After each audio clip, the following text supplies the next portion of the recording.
What up, and welcome to another episode of the Fortnite podcast. Your host here, MonsterDface, bringing you your weekly installment of Fortnite news, competitive content, updates, and everything in between.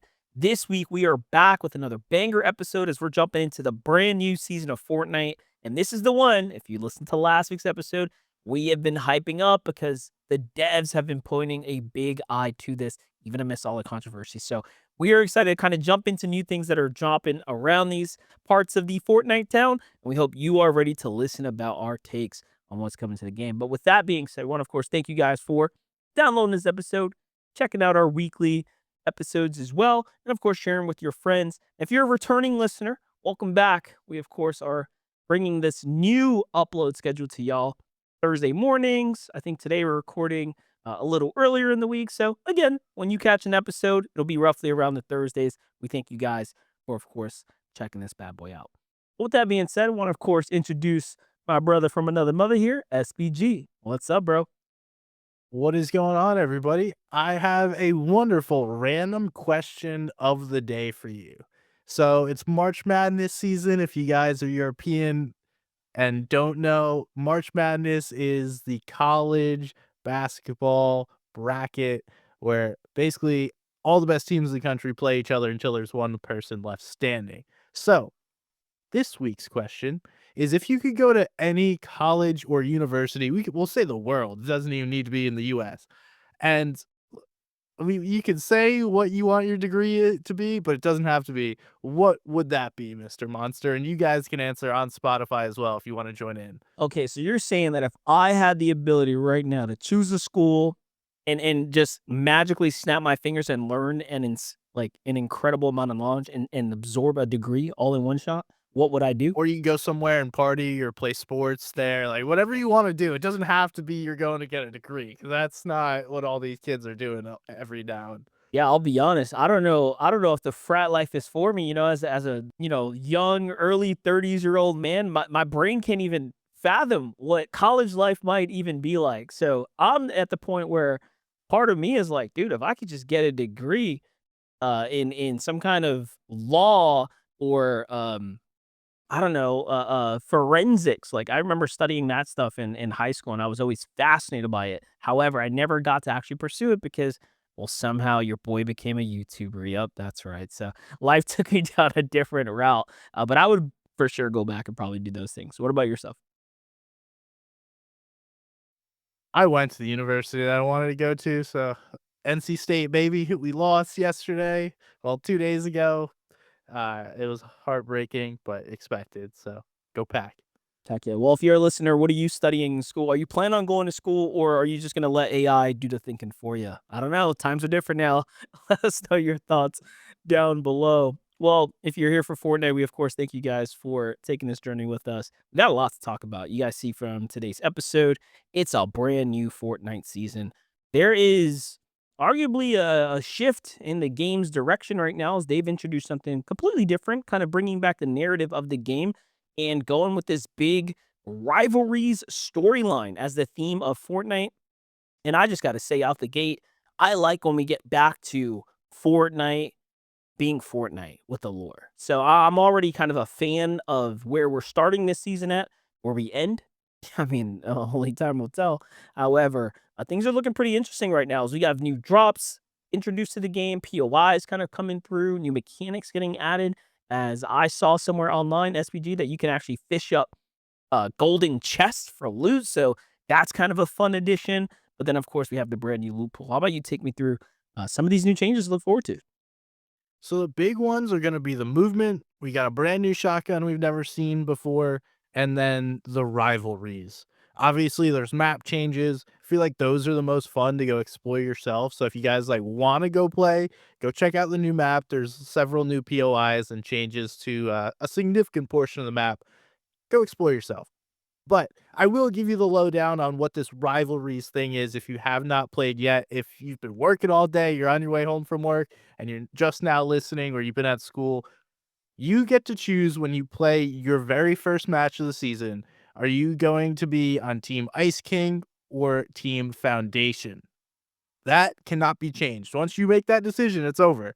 And then you're set to play for your team.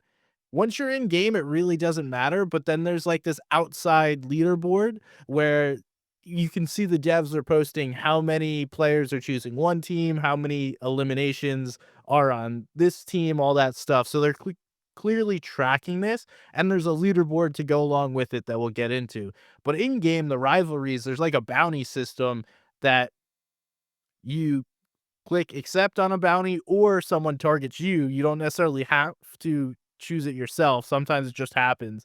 And you see them on the map, they'll see you, you fight. If you get it, you get your rivalry coins, I think they're called. And you could use those to purchase things at the different rivalry boards. There's both weapons and then utility and healing. It's a really nice change, I think, for pubs. I don't know how it'll play out in competitive, but that's not the point at this time of year. It's seeing these cool new mechanics added in. Then we have two brand new movement items as well. I feel like we've had a lot of recycled movement recently, and this season we have the Skyline Deployer. It's basically like a carryable zip line. So you can carry it, shoot it. It shoots a max of 85 meters. And when you're on that zip line, it gives you the ability to deploy your glider after it. So if you jump off and pull your glider, you can get a huge distance. Again, not the best for, like, escaping a fight, but for, like, rotating, it's pretty good. Allows you to get pretty far pretty fast. Although, if you are in a fight trying to run away with that thing, you're gonna get fried. And then the other one is the overdrive grenade. So it's like a mix of an impulse, uh, a splash, and a Shockwave. shockwave. That's what I'm looking for. So it's like the shockwave initial effect, but it doesn't break builds. It gives you one instance of fall damage immunity for that first jump. And then you have like that gold rush slash splash effect. I'm forgetting the name. Slap So juice. like the stem, well, the what? Slap juice. That's it. The slap effect, where you have unlimited stamina for 12 seconds. So very interesting to see these new items introduced. And just going back, remember Ted Timmons posted about the impulse grenades a while ago. He had this like big post asking for feedback about impulse and shockwaves. I think it was specific to shockwaves actually.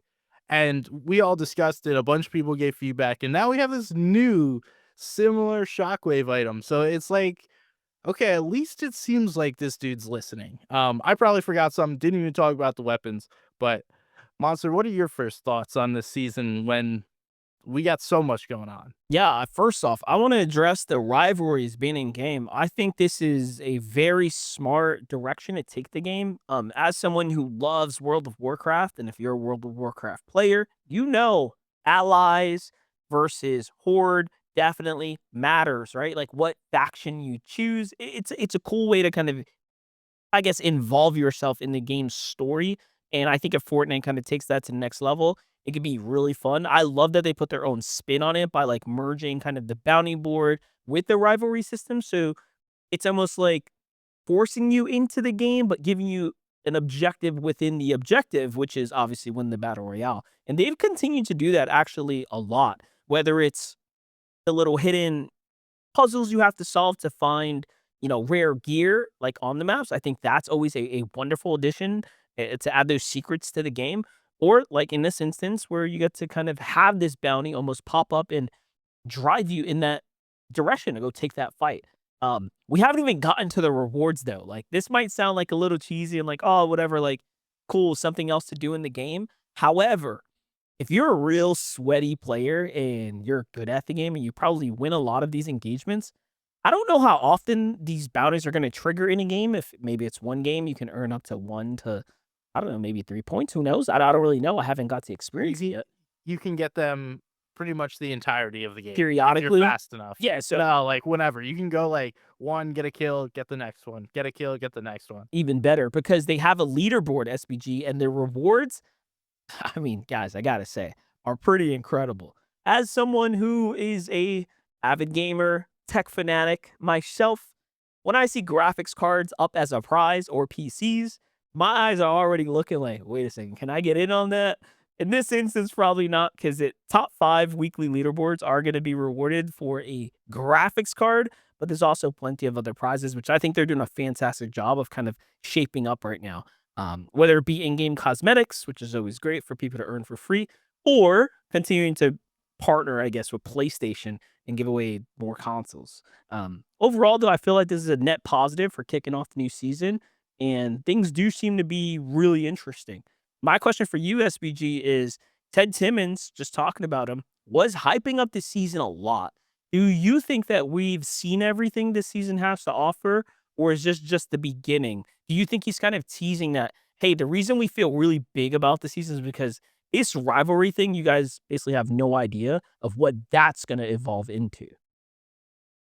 I think it always the best seasons always have more to offer than the initial release. So I'm hopeful that Mr. Timmons understands that because yeah, it's awesome to get like hype around the initial week or so, but people just go play other games if like there is not other stuff continuing to happen.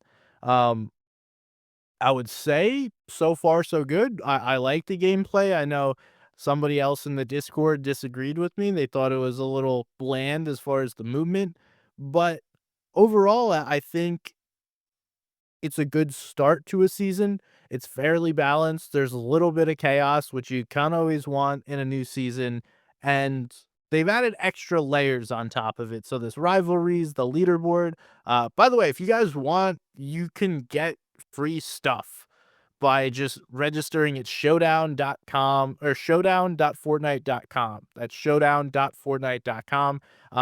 Sign up there, you'll get a free spray, and then 50 elims will get you a free kicks. So if you guys are gonna play, you might as well get some free stuff. So yeah, that's interesting, and I don't know. I'm interested to see if this has any general feedback because I feel like often these types of things are mixed among the community where they're just kind of happening and you have like one person grinding that like blows up and becomes a social media star because of that, and then everyone else is like, I can't do that. Let somebody else figure it out. Yeah, listen, and then here's another thing. If you go to Fortnite's competitive channel, like we talked about, obviously it's a new season, they're hyping up, media's everywhere. There the Showdown series also kicks off with this crazy Game of Thrones collaboration. Just by the way, you guys know I'm a major Game of Thrones fan. If you don't know, now you definitely do. I've read all the books, watched the seasons, all that stuff. Like, I'm deep in this. And hey, guys, they're dropping Jon Snow, Daenerys Targaryen, and the Night King. So this is actually some incredible stuff. Usually when we have like skin cups, you get to earn the skin for free. I'd be surprised if they give away one of the really good skins, essentially, but they are in the front line of the marketing, so maybe. We'll see. And this is all, again, coming together. So there's a lot of tournaments happening here. It says that there's going to be 8 iconic outfits. So expect maybe Game of Thrones inspired Fortnite outfits, which would be even cooler if they make their own, like, kind of spin versions of them. I would love that. And then the other thing, which is like perfectly being teed up to as well, is the new arena mode. So we obviously talked about all this. Oh, it's great when they front load a bunch of stuff, but they've also teased the fact that they've gotten this new arena mode. And now I know where you're thinking at home. If you're an OG player, you remember the original arenas, which is like Epic Games' first take at, oh, let's give competitive ranks to the game for playing the game. This is not that. They've just basically taken the arena branding and slapped it on top of box fights, the game mode. I am baffled as to why they decided this is gonna be their, I don't know, new approach to competitive creative, I guess. That's kinda what it feels like, because I don't wanna say competitive Fortnite because their new approach to that has been reload. But I guess they're trying to figure out, okay, what mode in creative makes sense that we can start turning our massive creative player base into competitive players, which will maybe then drive them to competitive BR. I think that's the transition or the progression line here, but I don't know because I'm kind of confused as why you would introduce a competitive, creative game mode, if that makes sense. You kind of follow me here, SBG? Like I'm trying to think about this. Yeah, I'm on the same boat because I feel like this is solving a problem that didn't exist. I don't think there was really anyone that was like, "Oh, we need ranked box fights." It's like I mean, maybe there was a small percentage of people that wanted this, but one, the naming, like calling it arenas is really weird and going to confuse people right away. Maybe it's trying to play on that nostalgia of like the old arena mode. Because if I'm being honest, on my Comp Wars account, whenever I post like here's a petition to bring back um Arenas. arena, it gets thousands of likes, and I do it like every 6 months. So it works all the time. So maybe a smart play on Epic's behalf. Nonetheless, yeah, I don't understand why they would do this. Like it claims that they're going to put prize pools behind this. There's going to be like some kind of ranking and tournaments and all this. I My personal feeling is it feels really scummy. Um from the UEFN creator side, it feels like Fortnite just yoinked one of the most popular maps, decided to make it their own, and will give it inevitably more front page, front of your Fortnite promotion than any other UEFN map can get. Um, and it's a really weird precedent for them to set because they could start yoinking all the top maps, and what is anyone going to do about it? You can't really do anything. So there are some that I know have like copyright and branding and IP behind them, but at the end of the day, like you're playing Fortnite's game, so they kind of have full control. And I also, so side note, I also don't think this is going to be as good as some of the creator made maps. I think that it will eventually fall off. It will be like Ballistic. It will keep maybe a couple thousand players, and it doesn't seem like it's going to get the love that an Epic Games sanctioned mode should have, like the BR and Reload have been getting. So, yeah, just a really weird overall decision here. Yeah, my only, like, bigger picture, trying to really think outside the box, thought process on this is, like, maybe they have some really serious, like, partners or investors or I don't know, like, we saw, like, the Olympics try to do stuff in Fortnite, but there was never, like, a formal mode where team-based, faction-based, small branded crews or teams can kind of compete within one another or against one another under a formal epic mode, right? That at least can be supported by like bracket technology. It was just really battle royale, and then it's all creative maps. So this could be a bigger play to try to set up or maybe meet that need, so they can be considered more of a air quotes competitive esport. I'll keep using it because they claim they don't want to be, but then you do things like ballistic, and you again put all this money behind that. Game mode dies because it stops getting updated. The crazy part is whenever Epic makes their own experience, I mean, they're pretty incredible. Like they have massive amounts of world uh memory, right? Because when you build a creative world, you are very limited. So you're trying to create fire with like very little tinder, right? Whereas like Epic's like, nah, bro, we got gasoline. We'll just light the whole campfire over here, no problem. And they put all their resources behind it, great servers, and all of a sudden they can create, in theory, a way better experience. So I'm kind of curious about this. I hope there's something way bigger, way cooler at play, and it makes sense for them to lean into this. Because if not, the writing's on the wall. If you make something really good and successful, and it stays successful for whatever they deem a period of time that is like, okay, this is a mainstay in the game, they are going to take it. So, AKA, you don't have a lifespan on the carousel. Even if you strike gold, you are limited. I mean, red versus blue, uh, competitive endgame zone wars, like all that stuff was reimagined, re-inspired, and then literally put into Epic's main game modes, and they effectively just do whatever they want with it. Like, look at Bugha's late game cup. That's like basically endgame zone wars. Just oh, it's called late game cup, and then they just literally took the whole thing and ran it themselves. Yeah, and I mean, who's to say they couldn't just take steal the brain rot too, Yeah, right? Like, oh, this is a really cool thing. Let's call it Yoink the Brains. And then it's essentially the same exact thing. I don't know. It's weird to me. Um, Again, I don't understand who that's for. I don't understand why now. Like, is this what they're gonna try and put in some like creator led tournament? Is this how they're gonna try and get creators back in? Because zero builds clearly has not been the same that it was Or when it was left off. Or I have another big brain play. Maybe it's a way for them to actually build like player fight MMR because like battle royale is really interesting. It's not just how mechanically good you are. It's also like can you hide and like play for positioning and you can't or it would be really hard for someone to maybe pull the data for them, right? Maybe they have so much conflicting data. It's like, well, this guy places so well, but he's like not a good fighter. But how can we like refine that down further to start separating our MMR to be even better for a future rank iteration? And one way to do that, I mean, is if your arenas mode takes off.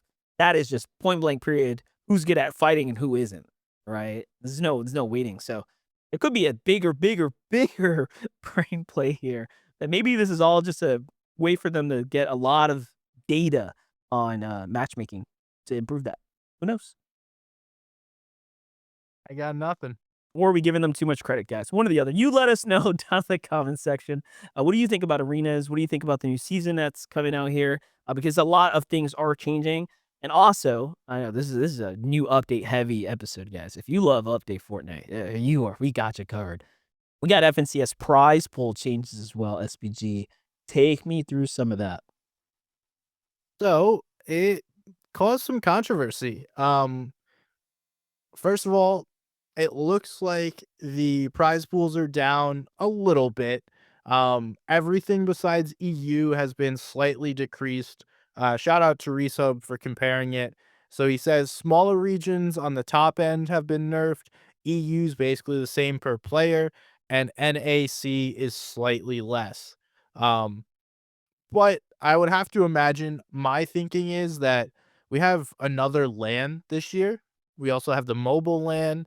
We also have potentially a pro-am that hasn't officially been announced that we all kind of expect to happen. So there's more going on, which kind of doles down or brings down the available prize money. If I had to guess, Epic and Blast are spending way more money this year than they did last year if we're just going on like a total spend year over year. But Fortnite players don't really care how much they spend. They care what the prize pools are. We saw some quick reactions. I think it was Iamzo tweeted out, like, just look to the Fortnite prize pools. I need a gambling deal. And him and Rise were on BloodX's stream, like, yeah, I already hit up Faxity looking for that gambling deal. So the pros clearly aren't happy. Um, but at the same time, like, you really haven't been super happy unless you're one of the top pros anyway. And in that case, like, you're making enough. It's not like you're poor. You just may not be a millionaire every single year. Yeah, I did think that was really interesting, like, because I specifically saw Clicks react to it, and he's like, "Yo, what the heck? Like, the money's less." And I'm like, "Wait, you still care about prizing and, like, what you're fighting for? I thought you were, like, filthy well off and just won that championship." But, I guess no one wants to play for less, or let's just be honest. That's not a good feeling. Um, and it's always easier to offer more, not take away. So I totally get why players would be discouraged. If it were me, though, I feel like Fortnite sentiment has obviously been in, like, kind of a weird spot. Last couple weeks, even ourselves, has really hammered down on the bugs, the issues with the game, the growing community, what seems like resentment at times, right? So, like, the last thing I would think Epic should be doing is taking money away from, especially now the comp pool. I mean, you already raised the V-Bucks prices. Now you're stealing the creative maps from the winning creative guys, right? You're putting this arena mode in. They just seem to be pissing off everybody. I don't know who's really happy with everything dropping on the Fortnite timeline. Um, I don't know. Is there a clear winner here? It doesn't feel like it's the casual player. Surely now it's not the competitive guy. And creative has been on fire since it's been released because of favoritism. So they'll never be happy. But yeah, the fact that no one's winning, I feel like, is a pretty big problem. Yeah, and I think it's more perception than like reality. I feel like a lot of people are actually winning, and it's just things have changed. This is also brings up another point that we didn't put on our docket, but they're 3xing the creator payouts for using people's creator code, use code SMG, hashtag ad, um, for the first like couple weeks of the season. And again, there was backlash because it's like, you just told us that the costs are going up. Why are we now giving out more money? So I mean, I understand why they're doing that because it's a ton of free advertising, and ultimately the spend's not going to change that much for them. But you get every Joe Blow to be like, "Yo, use my creator code for the new season," and all of a sudden, wow, okay, thousands more people have posted about the new season than previously did, and cost you maybe a couple tens of thousands more dollars. So free advertising almost. Yeah, I Anyway, mean, I doubt uh, it'll even cost them more at the end of it. It'll probably net them more either way, and it'll put every, like, creator in the, "Hey, well, can't be a hypocrite, can't complain about the prices now, I wanna promote this and make my bag too," right? Like, that's literally the I guess, was it catch 22 or whatever they call it, but it's a two-way street, so smart on Epic. I think they're doing at least that part right to kind of quell the noise when it comes to the V-Buck changes. It was a problem for a couple days. No one's really thinking about it anymore. Good to time it right before the new season. Now everyone's looking at the new season. I've already seen posts from some pros just saying like, "Yo, season's great, minus this like new crazy shotgun they added," which I think it's just basically like a heavy hitting shotgun with a not tight cone of fire. So it's like just an OP shotgun they added to the game. We'll see, what that ends up, doing for competitive and whatnot, but, guys, a lot happening here. I do see you had a little note here about tournament max games potentially being changed. What's that all about? yes. So let me get this exactly right. But essentially, they've changed the maximum amount of games you're able to play.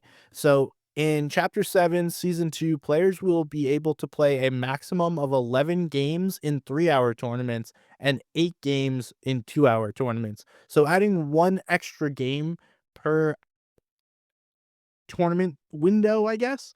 Um, and that's only a good, like, for me, that's a good change because stuff happens, right? Ultimately, you're really only able to play 6 All full games. games, maybe a 7th during that 3-hour window. So, you crash, something happens off spawn, it's no big deal. Like, the reason why players aren't qualifying isn't because they don't have enough games at the end of the day, it's because something happened during those mid games where you're not earning points but spending a lot of time. Um, so I like this change. That is a great change. Add another game, Epic, let's do it. Like, I think it's nothing but a benefit. Yeah, I like it. More games to play to me just means more chances to refine down, okay, who are the good players in this player pool? You know, you eliminate, like you just said, the room for error, right? You get more room for error. So it's really cool. And then in other news, obviously we have, again, Fortnite continuing to work closely with Disney and their collab history and their timeline to come, as we all know. But this was kind of cool. Like, this is the first time we saw a Disney representative, the CEO, in fact, of Disney, actually talking during his, I don't know what it was, but he was doing probably like a company update and just catching people up on what's going on in the Disney universe. But in that conversation, he ended up speaking about what's happening inside of Fortnite as it relates to like the Disney product and what they're doing. And he used some really interesting choice words when he said, basically, what we've seen in the Disney worlds, it's really cool. We're excited about it. And that started a lot of conversation and possibly even some speculation that there's some really new things, I guess, coming to the Fortnite universe.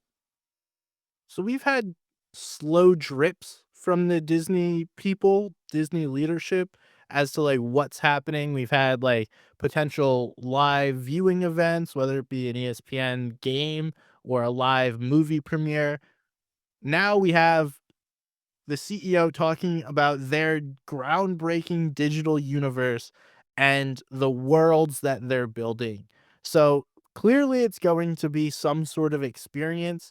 Um, I know in the past, Disney has partnered with creators to build their own UEFN maps to release upon the release of a movie premiere. So they're already kind of in the space, but I think we're just waiting for that like official, hey, we're here. Here's the Disney tab when you pull up Fortnite because I only have to imagine like that's coming. One day there will be a Disney Fortnite tab because it's only happening soon. And the other piece of Disney news we got is upon this new season update, season release, Star Wars tools are now in UEFN. So we're going to start to see some Star Wars esque maps. And whether that's for good or bad, we will find out here in the near future. Yeah, definitely. And look, we're all excited about like obviously cool stuff coming to the game as long as it's not I don't know, what did we see last time? The whole Star Wars season where for like end to end, it's like, yeah, this is all you're getting and just like enjoy this madness. Like as long as it's not like the full immersion takeover, I'm pretty cool with it. Uh, Individual game modes, I love though. Like I love what they did with like the Lego universe. I think that was fantastic. I never touched like the Fortnite Ninja Mutant Turtles one.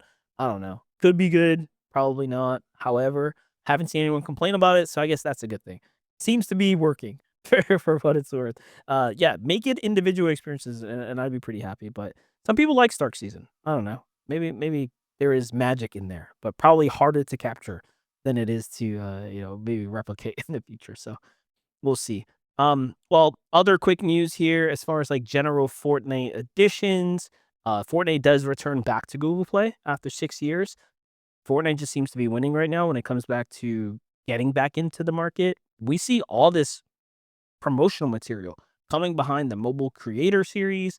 Obviously, their continued wins in court against their lawsuits and whatnot, enabling them back into the iOS market. So like everything seems to be coming back online, and this I think makes sense as to why we're seeing them invest again in the mobile space and kind of invest, I think, in their broader marketing strategies in general. So I think they are trying to really push for a resurgence in capturing I guess what I would call the casual Fortnite audience. What do you think about this? I'll give you one quick story, SPG. My daughter's friend from church, her little youth group, someone texts her like, "Yo, you want to get on Fortnite? Like the new season's dropping." I always find that fascinating when the kids in her demo, right, start talking about it because it comes and goes. There's seasons where she's like during Clash Royale. There's seasons where I've seen them play Rainbow Six Siege. Girls, I would never think that would happen. And now I see them talk about Fortnite again. This is how I stay up to date, by the way, and what's culturally cool. But it seems like Fortnite's catching back on here, SVG. Yeah, my in-law actually texted me this morning. My nephew, so I chose the Ice King, and so my nephew chose the Ice King team as well, and they were pumped that they were the same team as me. Um, so yeah, it is like culturally relevant, and I guess when like that's another piece of this whole rivalries perspective that I didn't think about until I got that text message like, oh, it's gonna be cool for kids to be on team X or team Y and figure out like, oh, you're not on this one. I mean, it's just gonna cause some little bickering, but at the end of the day, it's good for Fortnite because that creates conversation. Yeah, and like I said, I have a teenager, she's 17. If the teenagers are talking about it, I know for sure it's, like, either on TikTok or, again, in one of these social groups that it's taken off, like, virality, if you will, in the public spaces, so just really interesting stuff. Do you have any kids, for those of you older folks that listen that maybe sometimes you see, "Oh, look at that," and it kinda gives you that little heads up on where the culture's headed? I'd love to know. Other quick hits here before we get into some comments, though. I think we have the markup coming up as well. It seems like a pretty big deal for the community. Yeah, I mean, we'll see. I've seen it's going to be one pro. I think it's squads. I think it's one pro, three creators. And I believe they're trying to get creators outside of Fortnite. So this is a really good move if Fortnite's funding this um, to get non Fortnite creators to come play the game and potentially win a bunch of money. And then you have like your mainstay staple Fortnite creators and pros that play in like all these tournaments that get to play anyway. Um, so yeah, a good move by them. Well, I would definitely say that they're supporting it. Like, if you look at the promotional asset that Amar put out, one, it's a $250,000 prize pool. This is significant stuff, guys, for like the third party scene. But two, they're using the word showdown, the actual logo. They have the key art from the showdown, actual graphics. So it does seem like Fortnite's putting a lot of marketing behind this. And again, this is I think really important that I'm referencing World of Warcraft specifically here because World of Warcraft was one of the first games to kind of ideate and lead with this faction based idea inside their universe. and it did wonders for them. So I do think that Fortnite is trying to not rip a page from that book, but clearly following the playbook. Okay, this is what works, and this is going to create continued fandom in our community. And now's the time to pull this trigger, if you will, because it's not like they didn't know to do this type of stuff. And if you look at the people that work at their game, a lot of them are ex Blizzard as well. So they got a lot of secrets of the trade out there, probably waiting to go. But yeah, this one for Amar, 250 grand, guys. This is no joke. When you see pro players like big prizes and prize pool earnings, believe it or not, a lot of the times it's because they find a huge win in some random cup like this, and then you earn, like 150 grand or something off of that. Not just obviously being the best players in the world. So something to think about. This is going to be a huge net win for the calm. And Amar's always pushing the envelope. Let's just be honest. He's done great things with Red Bull as one of their key partners. He's continued to find success throughout the years, and let's not forget he was one of the first guys to actually invest in like studio self-made watch parties, and you just got to give him a lot of respect for going that far too. Yeah, shout out to Mar. Some other big tournaments that are happening, pretty much right away. So you mentioned the Jon Snow and Frost King Cups. Those are pretty much right away. And then we have some mobile creator series cups coming. So with Google Play Store coming back, we had Apple coming back recently. Now we're fully back on the like mobile system. Fortnite was out of it for quite some time. Now they're going in, they're teaming up with some of the biggest creators and putting on their own tournaments, which are happening almost right away. So we're recording on Thursday. The first one's on Saturday. Big shout out to Ducky the Gamer. I know he's been a long time Fortnite mobile supporter, and I'm sure he's been waiting for this day. Yeah, Ducky's one of the few that's frontline. You have Bach and you have a few other creators out there. Go take a look, dudes. These are creators that are big in the Brazilian, Mexican, obviously English regions. There's all types of different wide varieties of creators. And to me, that makes a lot of sense that they're picking up creators from different demos, because when you start talking about Google Play Store, people don't remember or seem to forget the fact that Android devices are the biggest phone markets globally. They have the biggest share of the phone market, and iPhone is just extremely popular in the West. Yeah, it's popular global, but in the West in particular, obviously everyone wants an iPhone. But in the world in general, like you start touching the other places that actually exist that's not America, there's a lot of just Android users, and those are supported by Google Store more often than not. So really interesting stuff. They're back on the Google Store, making it a massive and significant moment now for Epic. And they seem to be pulling, again, all the triggers here. And that's why we have a bunch of cups happening now. And these are the mobile led creator ones. For the PlayStation Cup, though, I found this to be interesting. They chose Savage to kind of frontline that one.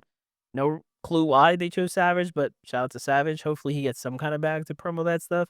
But, PlayStation's a really weird one because it's like you have one of the best IPs, and they have done, I hate to say this, but some of the poorest execution when it comes to like speaking to the Fortnite community.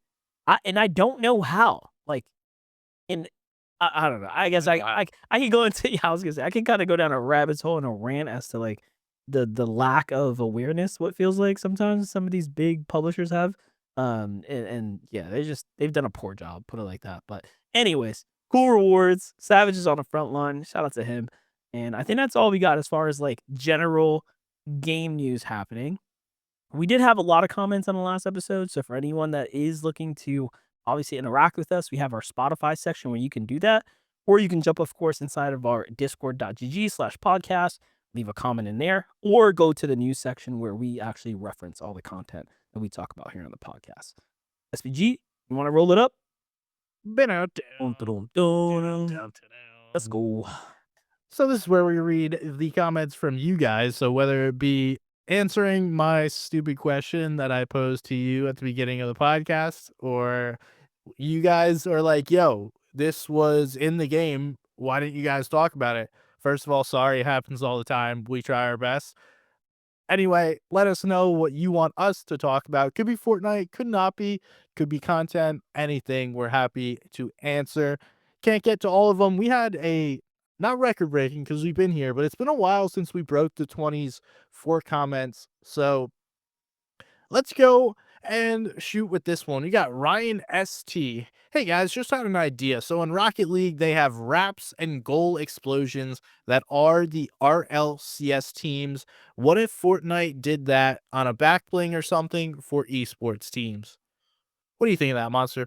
So we're talking about like cosmetics that are going to support orgs directly, like through shared revenue purchases. Is that what I'm hearing here? I don't even know if they're asking about shared revenue. They're just saying like, yo, what if there was like back blings for orgs? Yeah, no. Unfortunately, the orgs scene in Fortnite, I just don't think they've proven they deserve it. We've had so much more scam orgs than we have had beneficial orgs. We've had so much more orgs that have rosters with incredible people, and then they're just like, I don't want to say trapped in these contracts because they're getting paid usually a boatload of money and they're happy to not do anything. They're not doing anything, and that just sucks for the casual viewer, anyways. So, nah, I don't think they deserve it yet. Are there 2 orgs out there? Sure. Exet, Dignitas, obviously the clear winners right now, as far as, like, org involvement and doing cool stuff for the space. Then you have a good list of European ones, but all in all, not it ain't too hot. I don't think they deserve it. What do you think, SPG? Nah, I'm a org hater here. You know, I think orgs are useless in Fortnite. Um, and more often than not, only cause issues rather than like provide any value to Fortnite themselves. So yeah, don't see that happening. But on the flip side, we have literal like people, like competitive players are in the game. You have Mr. Savage, you got Clicks, you got Booga. Like they're literally in the game. You could play as their skin. Um, and we'll probably only get more of them. So like it doesn't necessarily have to be a back bling. The power back bling is technically in the game because of the Lachlan icon skin. But nonetheless, yeah, I don't see that happening, nor do I think that's a good idea. All right, we got Leon. Hey, I was just here to ask a question. If you still answer them, yes, we do, Mr. Leon. Yes, you still I'm not answer. sure Yeah. I'm an OG on this pod, so maybe you don't do that anymore, but this is my question. I've been waiting every single day for the Mr. Savage skin to come back to the item shop, but do you think one skin is worth more than the whole battle pass? I can't make up my mind. Oh, that's a good question, dude. Because 'cause you're basically at the fork in the road where you're like, "Man, I got, like, a good 20 bucks to spend, but do I want just the Savage skin or the whole battle pass?"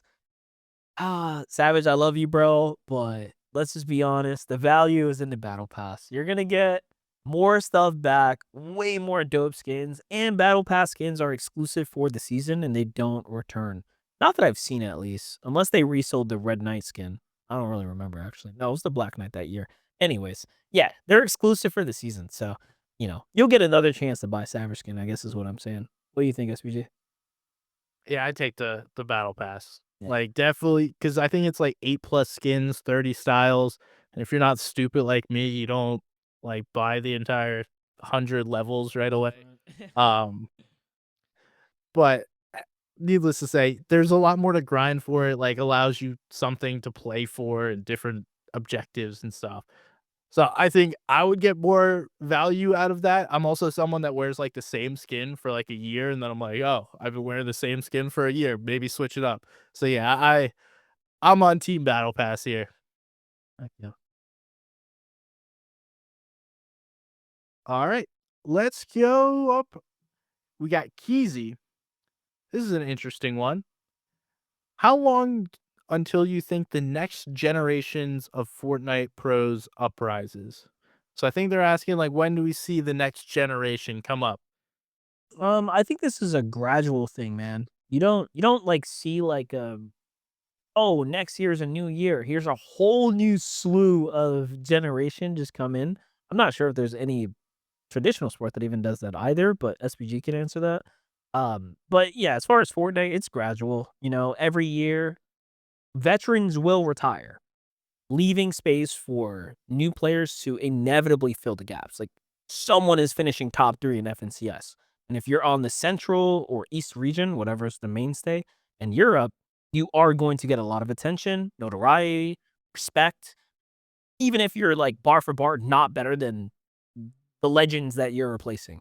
You will just be the new bar, and that's going to happen. So, um, are we seeing it happen right now? For sure. I'm sure we could point at, the last couple of years, new players coming up, taking kind of like the throne, if you want to call it that, and competing up at the top. Like easily, you could look at EU and I don't know, like the word Chino comes to mind. Like we wasn't talking about Chino 3 years ago. Like now you're like, bro, this guy Chino's crazy, right? And everyone's what they want to play with him. He's doing great, like whatever. But that's signs of the new guard.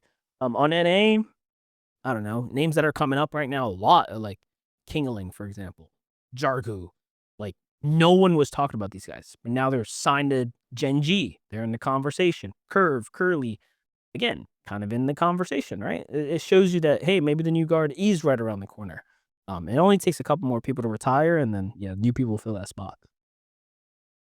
Yeah, I'm with you. I think it definitely is gradual, and I think if I like looked at the top 50 players in a region, I can tell you who like the new guard and the old guard is, but it's not like an inherent here's the defining factors of like what makes a generation.